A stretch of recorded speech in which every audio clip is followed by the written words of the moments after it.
Hello, YouTubers, friends, compatriots, bootlickers, shills, dead slicers, peasants, vassals, minions, meat sacks. I'm Useful Idiot. Welcome. Let's go back to my continuing series on things that have to do with our election cycle, particularly where the money comes from. And I've covered some major donors and then the Muslim contribution. Now I'm going to talk about money that basically comes from Israel that affects the American election cycle. So needless to say, it's going to be kind of a long video, and I'm going to rely on notes a lot because there's a lot of information to cover. So let me get right down to it. So essentially, there are 300 national Jewish organizations in the United States with a combined budget of $6 billion.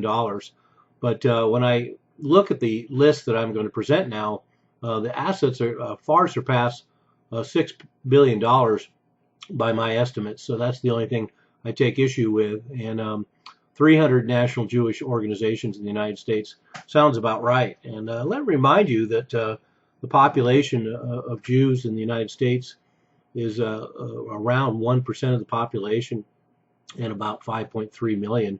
So the fact that there are 300 national Jewish organizations in the United States seems a bit excessive. But and then, you know, like I brought up in the previous video about Muslim money, the Israeli narrative is the one that dominates because it's the Israelis who have access to the U.S. government and U.S. media and these lobbying groups, and the Muslims just do not have the same access. But let's get to these groups.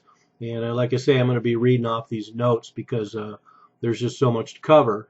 The big one, of course, is AIPAC, the American Israeli Public Affairs Committee, the most powerful lobby in the United States. They have a $100 million endowment and 60,000 wealthy donors. And it actually doesn't donate itself. It focuses on influencing Congress. The AIPAC uses the pro-Israel political action committees, or 30 Israeli PACs, that actually give the money away and concentrate on the executive branch and elections. And so there's a distinguish between those two arms of one organization. And also the AIPAC, much like this corporate outlet called ALEC that I've done videos about, they oftentimes actually write the legislation, and that shows no better way to exhibit the fact that there's a huge amount of Israeli influence in the U.S. Government and its policies, particularly foreign policies, when they actually write a lot of the legislation. And a lot of that legislation, of course, is passed through a lot of pro-AIPAC people as well, like Billy Crystal. So anyway, let's go through this list again. Conference of Presidents of Major American Jewish Organizations, or 51, that represent 51 different Zionist organizations. And I'm calling them Zionists because that's how these organizations characterize themselves. So it's not necessarily me trying to lead anyone down a path. In the Conference of Presidents of American Jewish Organizations is the one that mostly concentrates on the executive branch, and I'll get more about them later. Then we have the American Israeli Education Foundation, a subsidiary of AIPAC, that sends congressmen to Israel. In 2011, 81 different congressmen were sent to Israel to receive indoctrination by this group. The Washington Institute for Near East Policy, an AIPAC-controlled Middle East think tank, and even one of its members says that they call it the Washington Institute for Near East Policy because they want to, quote, disguise its connections to Israel, unquote. Then we have the Anti-Defamation League with $115 million in assets, and they are the organization that, by its own words, says that, quote, it uses anti-Semitism to attack any criticism of Israel, unquote. Then we have the International Fellowship of Christians and Jews, also known as Stand for Israel. Then we have the Christians United for Israel, which is the John Hagee Christian Zionist group with 1 million members. Then we have the Simon Wiesenthal Center with $67 million in assets, generally dealing with Holocaust issues and anti-Semitism. We have the Israeli Project that has published the secret, quote, the Global Language Dictionary, unquote, that shows them how to use these Zionist catchphrases like anti-Semitism and use it as global language to stifle any criticism of Israel. Then we have the Friends of the Israeli Defense Forces with 14 U.S. regional offices with $80 million in assets. Then we have Hadassah, the Women's Zionist Organization of America, which was founded in 1912. It has $400 million in assets and 330,000 members. There's America's Voices in Israel, which is a group of entertainers and radio show hosts who get sent to Israel by this lobbying group. Then we have the Jewish Agency for Israel, which was founded in 1929, long before, 20 years before the State of Israel was even created. We have the Foundation for Jewish Camp, which combines camping with teaching Jewish culture to U.S. Children. We have the Jim Joseph Foundation, $800 million in assets, and they also want to interface and use the American education system.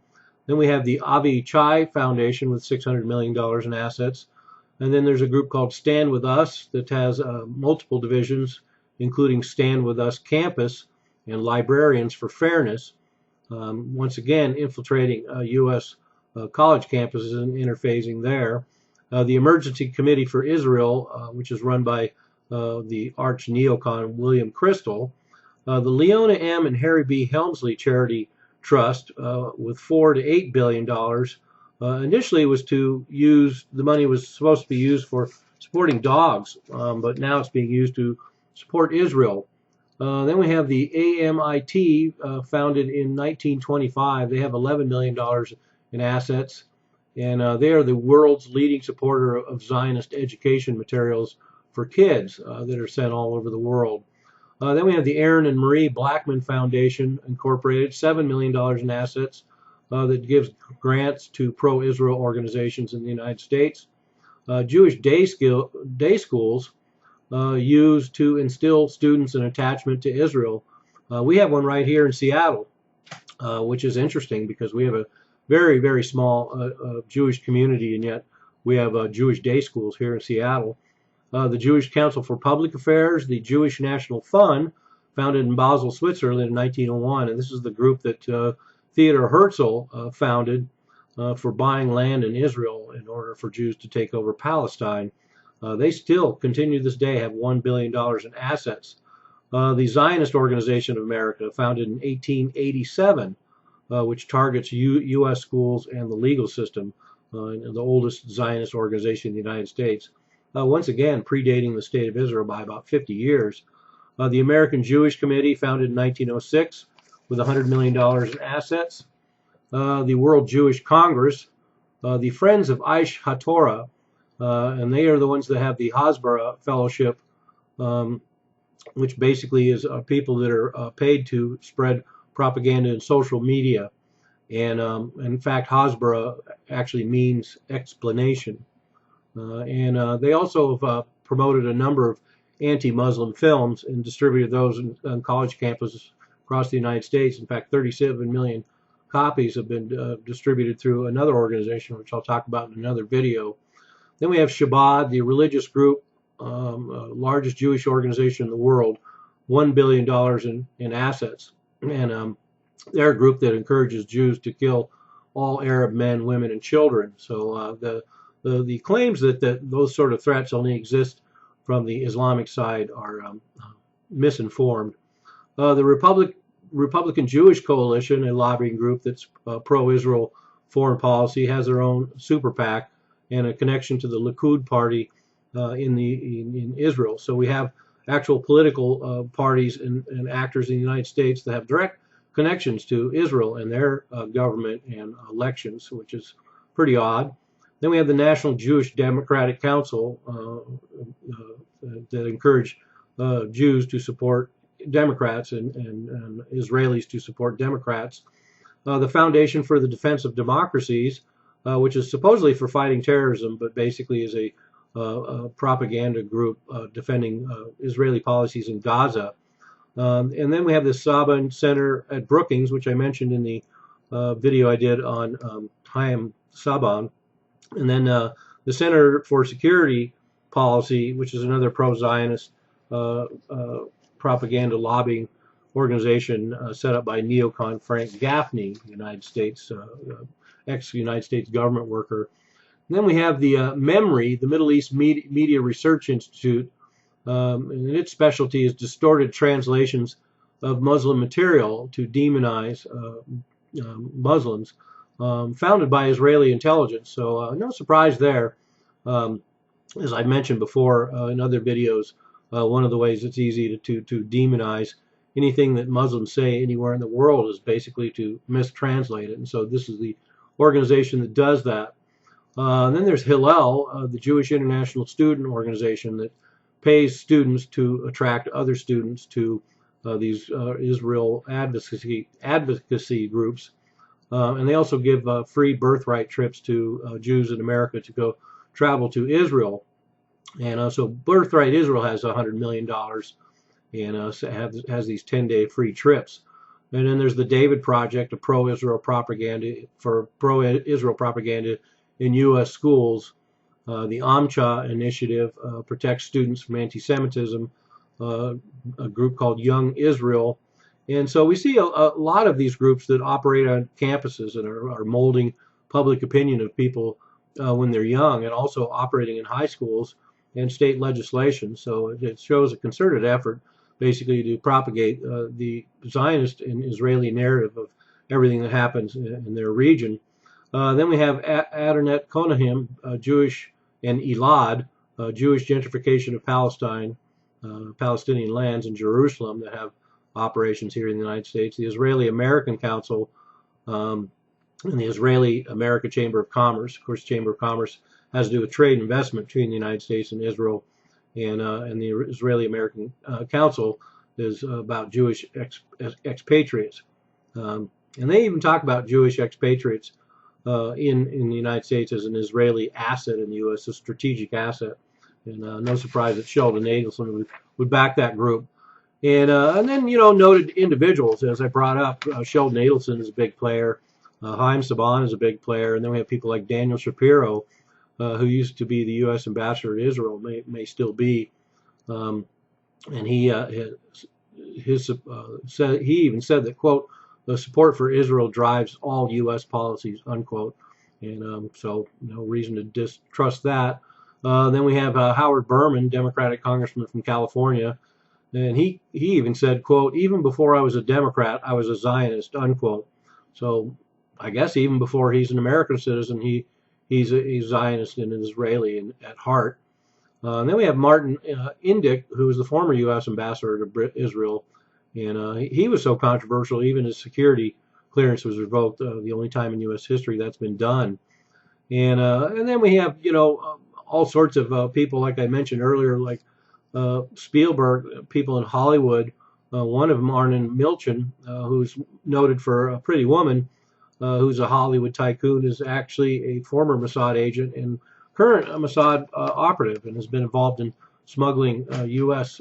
Trade secrets and military hardware to Israel. And kind of interesting, there was a mention of a 1996 book that said that in 1988, Israel Lobby had 78 PACs worth $5 million. But like I say, I bring up now that since then we have 300 of them. And the Israeli, they did mention in 1988, though, that the Israeli lobby actually contributed more to the election cycle than American unions and representatives from the real estate industry, which is pretty phenomenal. Two of the biggest contributors to American elections are outspent by Israeli counterparts. And then we also have lobbying by Israeli companies operating in the U.S. For example, Teva Pharmaceuticals USA, even though it's called Teva Pharmaceuticals USA, it's owned by Israel. It's the world's largest generic drug maker, and they funnel money into American elections as well.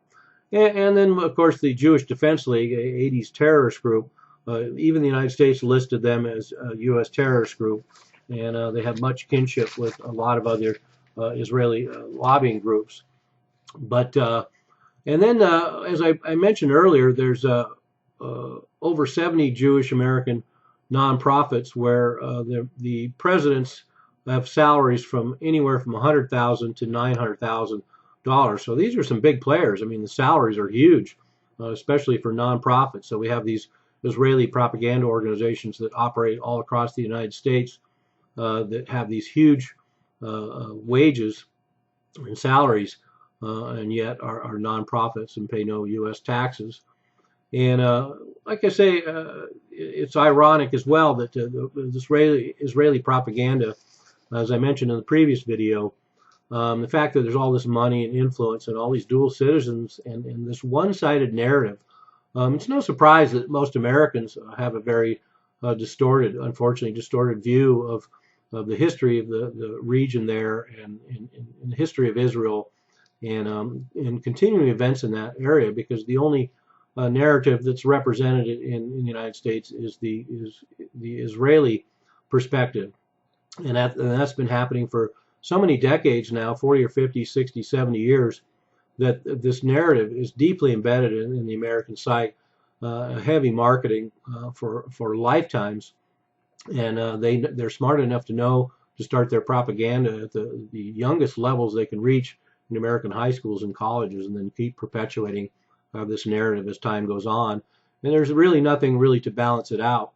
And so it's so deeply embedded in the American systems that it's no surprise that a lot of people and Americans think that this is representative of American interests. It is the American part of the American narrative, and that there's this special relationship with Israel.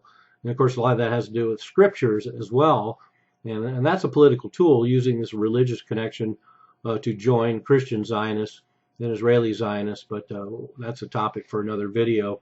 And one of the things I think that's insidious is because it is a foreign country, regardless of what how people view Israel. To have this kind of influence is very disproportionate and insidious, and there's no denying that if you just simply think of Israel as a foreign country. And certainly they spy on us all the time, and that's representative, and smuggle secrets out, which is a behavior of a foreign country. But more interesting with the Zionist propaganda, generally most of the Israeli and Zionist propaganda and lobbying groups in the United States, their purported agenda is to combat racism, to combat discrimination, and to protect Judaism, and to strengthen peace around the world.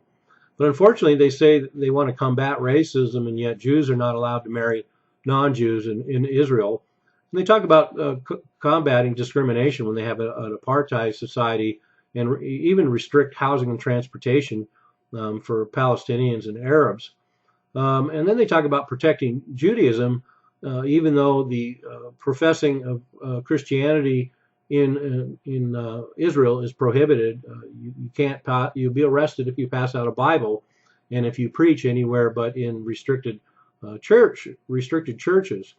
And then the idea that they strengthen peace around the world when they wage the kind of wars they do on their neighbors, not the least of which is the desire for a war with Iran, as well. Not only that, a nuclear war, but also being all on board for this war that's enveloping Syria.